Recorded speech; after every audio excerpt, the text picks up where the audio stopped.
ఓం సర్వేభ్యో నమః. మీ అందరికీ వేదామృత్ ఈ గురుకులంలోకి స్వాగతం, సుస్వాగతం. మనము వైదిక వాంగ్మయంలో అత్యంత ముఖ్యమైన ఉపనిషత్తులనే జ్ఞాన గంగ లోపట ఓలలాడుతున్నాం కదా. అందులో ఇప్పుడు మనము 10వ ఉపనిషత్తు అయిన బృహదారణ్యకోపనిషత్తులోని చివరి భాగాన్ని చూద్దాం. ఇందులోపట మగవారికి ఆడవాళ్ళు ఏ విధంగా కూడా తీసిపోరు అనే విషయాన్ని గార్గి అనే ఉదంతం ద్వారా తెలుసుకోవచ్చు. గార్గి యొక్క గొప్పతనం, సమాజంలో స్త్రీలు ఏ విషయంలోనూ పురుషులకి తక్కువ కారు. చివరికి బ్రహ్మ విద్యలోనూ వారు ఆరితేరిన వారే. జనకుని సభలో యాజ్ఞవల్క్యుణ్ణి బ్రహ్మవేత్తగా నిర్ణయించే విషయంలో విదుషీమణి గార్గి నిర్వహించిన పాత్ర అనన్య సామాన్యమైంది. ఒక వ్యక్తిని బ్రహ్మవేత్తగా నిర్ణయించే అధికారం పూర్వం ఒక స్త్రీకి లభించింది అంటే అది భారతీయ నారీమణికి లభించిన అత్యున్నత గౌరవంగా భావించవచ్చు. గార్గి ఒక న్యాయమూర్తిగా, ఒక వేదజ్ఞురాలిగా గుర్తింపబడిన జనకుని సభ ఏనాటికైనా సమాజం స్త్రీల పట్ల చూపవలసిన గౌరవాన్ని తెలియజేస్తుంది. జనకుని సభలో ఎవరు బ్రహ్మవేత్తలో తెలుసుకోవడానికి ఒక చర్చ ఆరంభమైంది. ఎంతో మంది పండితులుండగా ఒక యాజ్ఞవల్కుడు మాత్రమే పరీక్షకు నిలబడ్డాడు. విద్వాంసులు ఎంతో మంది ఉండగా ఒక్క యాజ్ఞవల్కుడు అందర్నీ ఒప్పించాడు. అయినా అతన్ని బ్రహ్మవేత్తగా వారు నిర్ణయించలేకపోయారు. చివరికి వారంతా యాజ్ఞవల్క్యుణ్ణి ప్రశ్నించమని గార్గిని కోరారు. గార్గి అందుకు అంగీకరించింది. గార్గి అడిగిన ప్రశ్న ఇలా ఉంది: ద్యులోకానికి పైన, పృథివికి కింద మధ్యనున్న అంతరిక్షం అంతా దేనియందు ఓతప్రోతమై ఉంది? యాజ్ఞవల్కుడు దానికి సమాధానం ఇలా చెప్తున్నాడు: ఆకాశంలో ఓతప్రోతమై ఉంది, అక్షరం చేత ఓతప్రోతమై ఉంది, దానికే బ్రహ్మమని పేరు. అప్పుడు గార్గి ఇలా అంటుంది: యాజ్ఞవల్కుడు సత్యం చెప్పాడు, ఇతడు నిజంగా బ్రహ్మవేత్త. గార్గి ఈ విధంగా యాజ్ఞవల్కుణ్ణి బ్రహ్మవేత్తగా నిర్ణయించింది. సభల్లోనూ స్త్రీలు ప్రవేశించి పురుషులతో సమానంగా రాణించారు అనడానికి చరిత్రలో ఇంతకంటే సాక్ష్యం వేరేది అవసరం లేదు. ఈనాటి స్త్రీవాదులు గార్గి గురించి, మైత్రేయి గురించి తెలుసుకోవలసిన అవసరం ఎంతైనా ఉంది. నాటి సమాజంలో ఆశ్రమాలు, గురుకులాలు, యజ్ఞవాటికలు ధార్మిక క్షేత్రాలుగా భాసిల్లాయి. యజ్ఞం అందరికీ ముఖ్యమైన వ్రతం. పరోపకార కర్మకు యజ్ఞం అనే పేరు కూడా ఉంది. యాజ్ఞవల్కుని మాటల్లో చెప్పాలి అంటే యజ్ఞమే శ్రేష్టతమ కర్మ. బృహదారణ్యకం బ్రహ్మ విద్యకు ఎంత ప్రాధాన్యం ఇస్తుందో జనజీవన సరళికి కూడా అంతే ప్రాధాన్యం ఇస్తుంది. హృదయ శబ్దాన్ని వ్యాఖ్యానించిన తీరును పరిశీలిస్తే ఉపనిషత్కారుడు సమాజం పట్ల ప్రతి మానవుడు అనుసరింపదగిన విధానాన్ని బోధించినట్లు అవగతమవుతుంది. హృదయం చేసే పనులను, అంటే గుండె చేసే పనిని హార్వే అనే శాస్త్రవేత్త 17వ శతాబ్దిలో కనిపెట్టినట్లుగా విన్నాం. కానీ ఆ విషయం యాస్క మహర్షి మనకు ఎప్పుడో తెలియచేశాడు. హ్రీ అనేది హ్రీ, హరణి అనే ధాతువు నుంచి ఏర్పడింది. ఇది చెడు రక్తాన్ని గ్రహిస్తుంది. దాని అనే ధాతువు ఇవ్వడాన్ని సూచిస్తుంది. కాబట్టి ఇది గుండె అనేది మంచి రక్తాన్ని పంపిణీ చేస్తుంది, ఇస్తుంది శరీర అవయవాలకు. ఇన్ గతౌ అనే ధాతువుతో యా ఏర్పడుతుంది. పని చేయడము అనేది దాని అర్థం. నిరంతరము చెల్లిస్తూ ఉండడము అనేది దీని యొక్క అర్థం. కాబట్టి హృదయం చేసే పనులు 3 అని అందరి 3 అక్షరాలే తెలుపుతున్నాయి. ముఖ్యంగా దీని వ్యాఖ్యానం వెనక ఉన్న తాత్వికాంశం సమాజానికి కూడా వర్తిస్తుంది.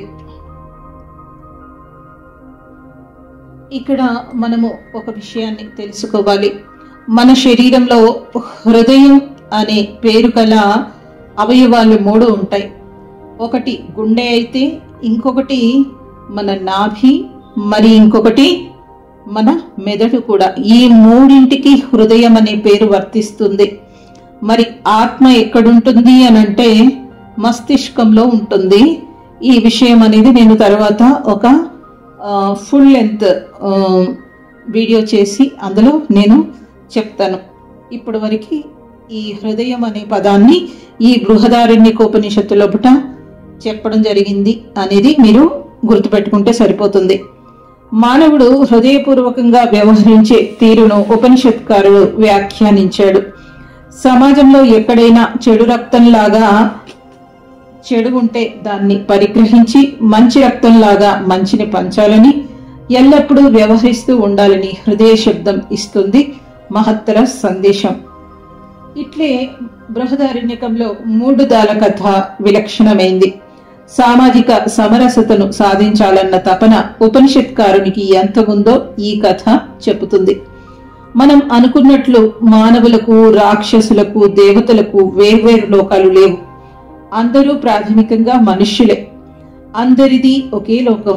స్వభావాలను బట్టి మానవులు 3 రకాలుగా చెప్పబడినారు. ఇప్పుడు 3 దాలు ముచ్చట కొలిపే సందేశం అనే శీర్షికలో 3 దాల కథని తెలుసుకుందాం. సృష్టి ఆదిలో మానవులు ఆకారాన్ని బట్టి కాక స్వభావాన్ని బట్టి గుర్తించబడ్డారు. ఆ విధంగా సత్వగుణం ఆధిక్యతను బట్టి దేవతలుగా, రజోగుణం ఆధిక్యతను బట్టి మనుష్యులుగా, తమోగుణం ఆధిక్యతను బట్టి దానవులుగా పరిగణింపబడినప్పటికీ దేవతలు, మానవులు, దానవులు ఈ 3 ప్రజాపతి సంతానమే. వారంతా బ్రహ్మచర్యాశ్రమంలో ఉండి ఇష్టమైన విద్యలను అభ్యసించిన వారే. ఒకరోజు దేవతలు తమ తండ్రి అయిన ప్రజాపతి వద్దకు వచ్చి మాకు తగిన ఉపదేశం ఇవ్వండి అని అడిగారు. వారికి ప్రజాపతి ద అనే అక్షరాన్ని ఉపదేశించాడు. దానితో వారు వెళ్లిపోతుండగా ఆయన పిలిచి మీకు ఏమర్థమైంది అని అడిగాడు. అందుకు వారు ద అంటే దమనం, మమ్మల్ని ఇంద్రియ నిగ్రహణం కలిగి ఉండమని మీరు ఉపదేశించారు అని సమాధానమిచ్చారు. మీరు నిజం తెలుసుకున్నారు అని ప్రజాపతి వారిని ప్రశంసించాడు. దేవతలు ప్రజాపతి నుంచి ఏదో ఉపదేశాన్ని పొందినప్పుడు మేమెందుకు పొందకూడదని భావించిన మానవులు అతన్ని సమీపించి మాకు తగిన ఉపదేశం ఇవ్వండి అని కోరారు. వారికి ప్రజాపతి ద అనే అక్షరాన్నే ఉపదేశించాడు. దానితో వారు వెళ్లిపోతుండగా మీకేమర్థమైంది అని ప్రజాపతి వారిని పిలిచి అడిగాడు. వారప్పుడు ద అంటే దానం, మమ్మల్ని తోటి వారికి దానం చేయమని ఉపదేశం ఇచ్చారు అని సమాధానం ఇవ్వగా మీరు చక్కగా గ్రహించారని వారిని కూడా ప్రశంసించాడు. ఈ విధంగా దేవతలు, మానవులు తమ తండ్రి గారైన ప్రజాపతిచే ఉపదేశం పొందడం వల్ల తాము కూడా తగిన ఉపదేశం పొందాలన్న కోరికతో దానవులు కూడా ప్రజాపతి దగ్గరికి వచ్చారు. ఓ తండ్రి, మాకు కూడా ఉపదేశం చేయండి అని అర్థించారు. అప్పుడు ప్రజాపతి వారికి కూడా ద అనే అక్షరాన్ని ఉపదేశించాడు. వారు దానితో తృప్తిపడి వెళ్లిపోతుండగా మీకేమర్థమైంది అని ప్రశ్నించాడు. అందుకు వారు ద అంటే దయ, మమ్మల్ని ఇతరుల మీద దయ చూపమని చెప్పారు అని సమాధానమిచ్చారు. ప్రజాపతి వారిని చక్కగా తెలుసుకున్నారని మెచ్చుకున్నాడు. ఈ విధంగా ప్రజాపతి తన బిడ్డలకు సమానంగా ఉపదేశం చేయడం వల్ల ఆయనకు తన సంతానం మీద గల ప్రేమ ఎలాంటిదో తెలుస్తుంది. ప్రజాపతి దేవతలకు, మానవులకు, దానవులకు ఏ విధమైన ఉపదేశం ఇచ్చాడో అదే ఉపదేశాన్ని విన్న ఆకాశంలోని మేఘాలు, సృష్టి మొదలుకొని ఈనాటికి అనుకరిస్తున్నాయని బృహదారణ్యకోపనిషత్తు తెలుపుతుంది.